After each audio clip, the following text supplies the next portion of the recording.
story and storytelling, which is so good because that's exactly what we focus on just on social media side. So it's great to have someone who is an expert in copywriting here today. Here she is. Hello. Hi, Hannah. Hi. How are you? I'm good. How are you? I Your outside is am beautiful. I am outside. I'm at my sister's house. My fiance and I are babysitting my 1.5-year-old niece. And I was like, where can I film this live stream? But we're outside. It's a little chilly. Oh, How are yeah, it you? is. I'm also in my sweatshirt, and I'm also in my sister's house, so that's a No nice way. coincidence. Yeah. Awesome. I was at the Spark conference in Arizona, and she lives in California. She recently just got married, and I thought I'd make a visit out of it and everything. That's awesome. So why don't you take a second? There's a huge truck going by. Hopefully it's not too loud. Um, why don't you go take a second just to tell our audiences who you are, what you do, and a little bit of your story. Okay, so hi everyone. I'm so happy to be here sharing this space with Hannah. And my name is Maria, as I just said, but I'm a website copywriter. I write websites with a brand story and messaging focus. And when Hannah and I were trying to figure out what we want to talk about, very similar spaces that we love talking about stories, and we thought, why not just talk about that Yeah. in this conversation? Yeah, I love that. Tell me a little bit about what the difference is because people might hear copywriter, website copywriter, and they might just think everyone's the same. So, what makes you a little bit different? How do you bring story into copywriting? Yeah, so the thing is, I've been doing this for a while. So I started working in content like more than 6 years ago. I'm touching 7 in February, which is crazy. But when I transitioned from blogs to copy, I basically did everything on the spectrum. I wrote copy for hospitals, I wrote copy for companies, and then when I did a mentorship, I realized that I really like writing copy for individuals, like people running their own businesses, either a solopreneur or maybe a small team of three. And I couldn't figure out why, and that's when I realized it's because every person has a story. They have a legacy that they want to leave behind. Yeah, And because even if you're selling the same service, even if you're in the same niche, even if your offer is the exact same thing, your story and the way you position yourself is what allows you to be different and sets you apart. yeah, It's why I love talking about stories. yeah. Me too. We're on the same page here. One thing that I notice a lot with people that comes to me is they think that they don't have an interesting enough story to include it Mhm. in their marketing. So I focus on marketing. Or that they think that like, I don't know, they don't have like the big enough story yet to Yeah. start sharing it. So what's your Maho's here? Hi Maho. I'm gonna wave to her. She was one of my clients. Um, what would you recommend for someone who feels like they don't have an interesting enough story or their story doesn't compete well with other people in their industry to put on their website? All right. So the first thing I would do is climb through their screen and shake them by the shoulders because that is not true at all. Yeah, sometimes you Everyone have to be has like, a story. oh, Yeah. Everyone has a story. Everyone feels like they're not interesting enough, and that's not true. You just might not know what is interesting about you because for you, it's the everyday, it's part of your life or part of your business. But for other people, it might be interesting. There's a story like I like telling. I was reading Austin Kleon's Show Your Work. It's a book. It's really good. It's about showing your work when you feel like there's nothing special about you or your business. mm, Or sorry, creative field. yeah, And so there was an astrologer. I think he was part of the Canadian, not astrologer, ast astronomist. astronomer. So he was in, yeah. So he was in space and he was just showing tweets and pictures about his everyday life in the space station. When you think about astronomers, you think about the really cool stuff like walking in space or walking on the moon or, being in zero gravity. But he was just showing the everyday things like fixing up trinkets in the space station. Well, not trinkets. Um, and people just ate that up. He has more than 2 million followers, Wow. and he's retired, but still people love to follow him. So what you need to do is kind of revisit. the beginning of your business. That's what I like to do in my workshops. So you revisit the beginning and you kind of see what convinced you to start a business in the first place. Was it that you were transitioning from a 9 to 5? Was it that you did not want to do a 9 to 5? Or was it that you just really liked the space that you're in, you know? Did you Yeah. identify a gap in the market that people were not solving for and that you knew how to do really well?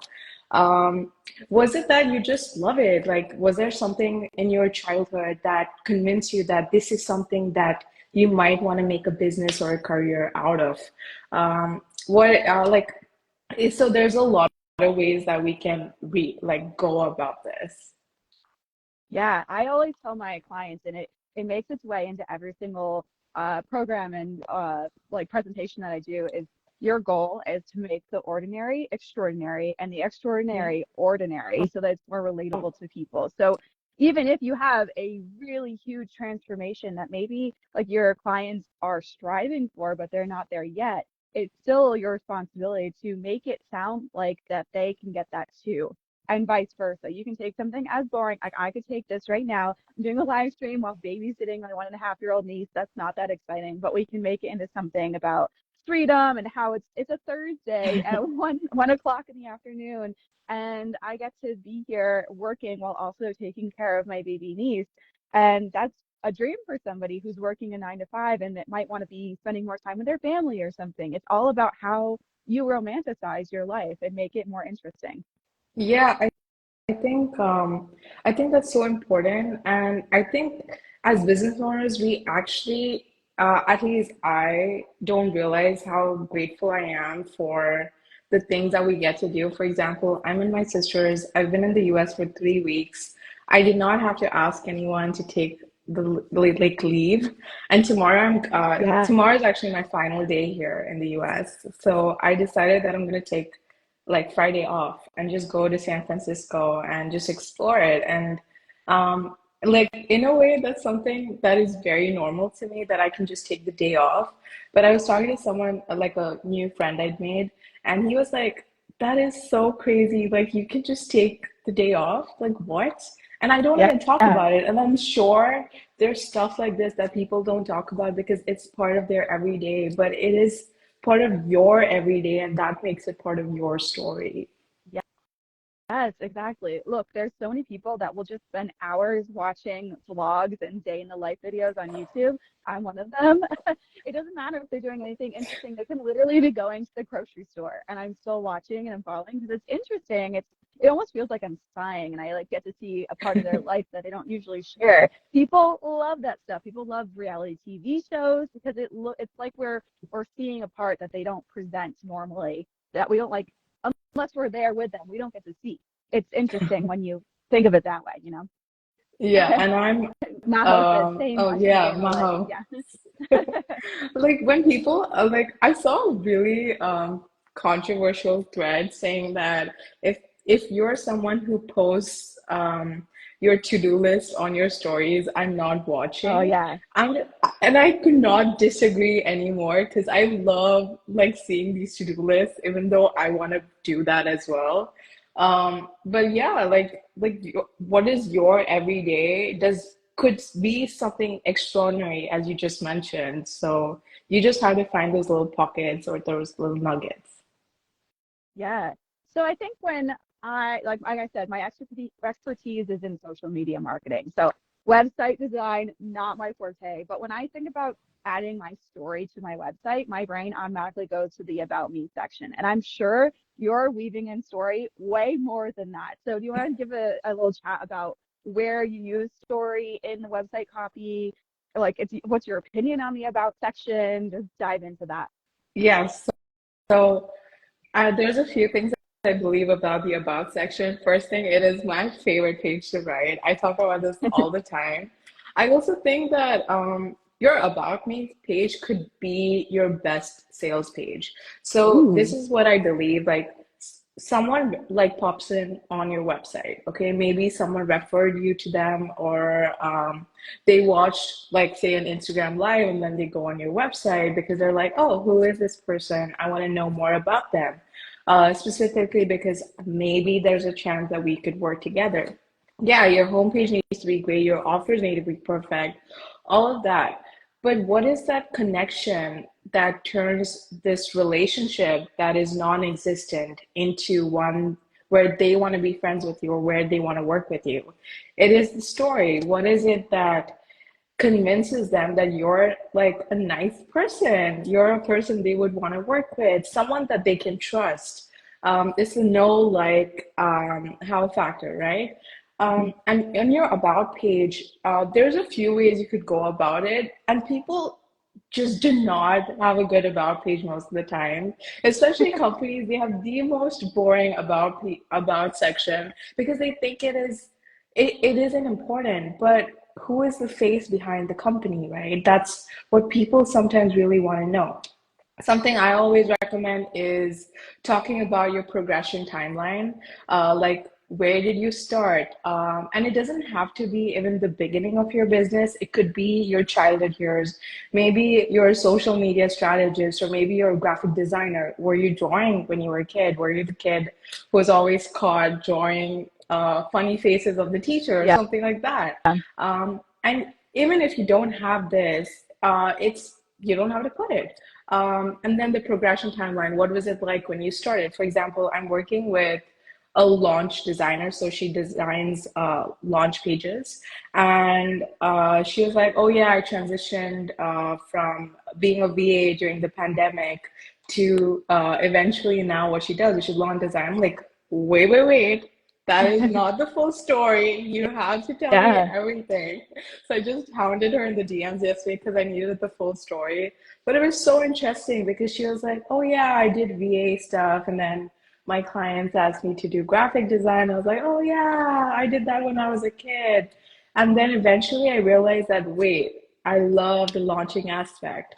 You talk about the stuff that you love, and that becomes a part of your story. There's so many ways to go about it, but you want to look at Yeah. your childhood, you want to look at the start of your business, you want to look at what convinced you to start the business, and what do you love about it, and obviously a bunch of others, but I would say these four uh, Yes. ways. I love that. And most time people, when we're talking to them, like I get this the same way too. They're like, "Oh, I mean, yeah, then this happened," and then they're downplaying it, right? But it's almost our jobs as storytelling mentors to be like, or copywriter mentors to be like, "No, this is exciting. I need to hype you up because people are gonna relate to you about this." And it's that know, like, and trust factor that you talked about. I before I buy anything is I will go and I will read their bio. I will maybe watch their stories, watch a recent video where they're talking about themselves and their journey before I buy something because I want to make sure that I relate to them and that they have a similar pathway to me and that they are doing what I want to do and just make sure it's a aligned fit, right? Like the offer might seem amazing and exactly what I want, but does the program or whoever the business does that also align with what I want too? It's such an important sales factor in just adding these little, it doesn't even have to be like a 5 paragraph essay. It can be a little tiny sentence here and there where you're sprinkling in touch points, which I call them, with your clients, with your viewers, with potential clients, your audience. It's so important and underrated, like Yeah, you said. I especially think that's so the case for a lot of people. Yeah, there's a rare individual who's like, who sees like this expensive offer, like, oh yeah, it's for me. I don't need any more information. Let me buy it. But most of the time, people are stalking your website before they buy. Yeah. That's what I always say. People need to be stalking your website. So recently, I just purchased like a mentorship with another copywriter, and it's with Sarah Knoll from Between the Lines Copywriting. It costs about $3,000. And before that, I was literally looking at so many mentorships because I was just like, I need something that feels good for me, and I Mhm. need someone who will make me feel like I'm going to get everything that I need out of it because that's a scary amount of money, right? Yeah. Especially because you don't know if you're going to get the right level of investment, like the ROI from Mhm. it, right? I looked at a mentorship that was $6,000. I looked at one that was $500. But what convinced me was Sarah herself, just the way her personality shone through her website. And I think that's so important, especially like for example, you go to, let's say, a conference, okay? How are you introducing yourself to people? Are you like, here's my name, this is what I do, that's it? No, you're talking about the place you're from, you're talking about sometimes your hobbies. And then that the minute that someone realizes that they have something in common with you, they just jump on and they're like, They light up. wait, I love Yeah. basketball as well. So you don't need to talk about your entire life. You don't need to talk about your entire story. But you can talk about the things that you feel like your ideal client will resonate with and connect with. So, like for example, like I see this very common fun fact on the boundary pages, which is I love iced coffee. I always give this example. But is that really important? Is that something that's going to connect people to you? But a better way to say it would be I drink an iced coffee even if it's dead cold winter. Like it doesn't Yeah. matter. I drink it like, for example, for me, I drink an iced coffee. I need an iced coffee when I start my day. I can't start my work day without it. So just try to figure out ways that, like, even the fun facts tie into your life, and if you can, tie it to your business. Yeah, definitely. I love all of this. Do you have like a magic question that you might ask somebody and ask a new client to really pry out some juicy story from them? Yeah, so I'm sure it's more I than just have one question, but yeah, like one of my workshops, I asked a client 145 questions. So I love questions. But yeah, my favorite, I think, would be what is your why?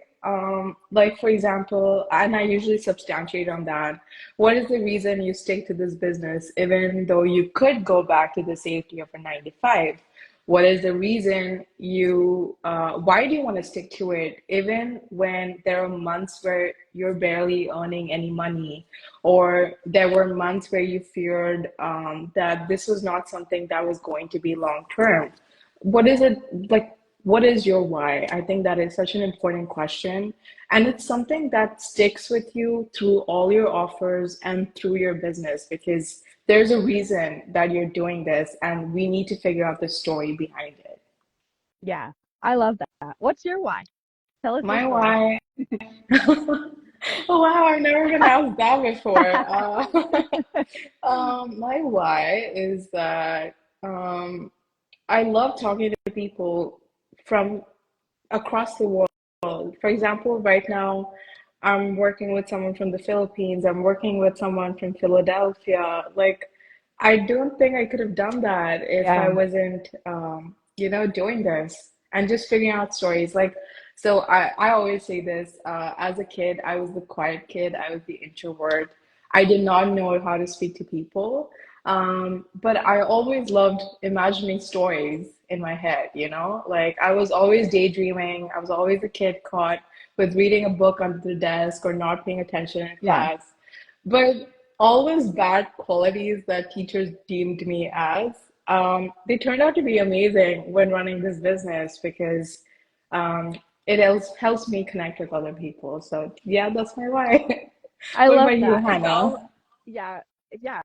So it's always the like introverted, quiet kid who starts a business and then gets themselves on the spotlight like this.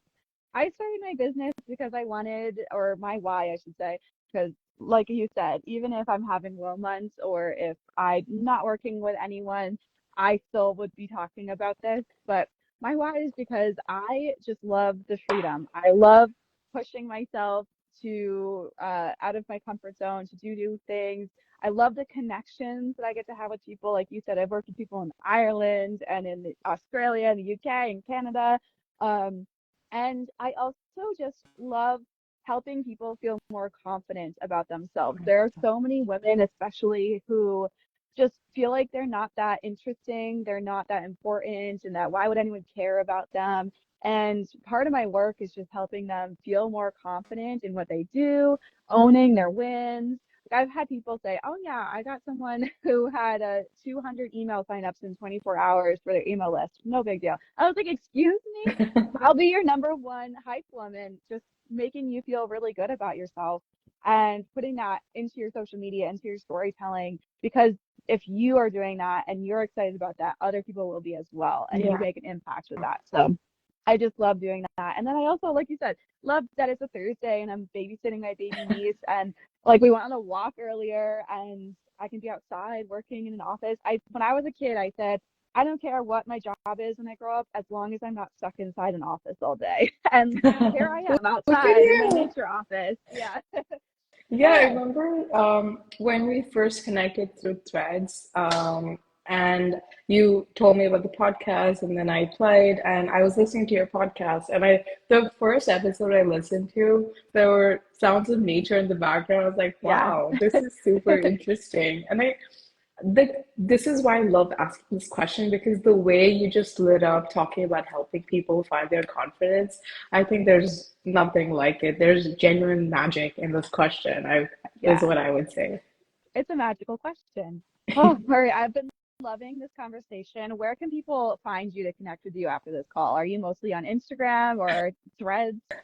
Yeah, so I was on LinkedIn, but Oh, then I realized nice. that the people, yeah, but then I realized that it is so easy to like find a community and be a part of it on Instagram. Mhm. Like, for example, we just connected 2 weeks ago and we're having a conversation right Yeah. now. Isn't that beautiful? So you can find me on Instagram and obviously my website, mariojohn.com. That's about it. Awesome. Thank you so much for this. I'll make sure I'll follow up with you in the DMs and make sure I get all your links so that we can add those to the podcast description after I publish this. And then I'll share this as well to my Instagram page and tag you in it so you can put it on your page as well. But this was Yeah. so great getting to know you, and this conversation was so fun and juicy, and I got a lot of good stuff out of it. I'm sure other people did as well. Yeah, it was really fun, and I'm glad we got to have this conversation. Yeah, thank you so much. I hope you have a good rest of your day. Have fun in San Bye. Francisco. Yeah, and have a good day with your niece as well. Thank you. Bye.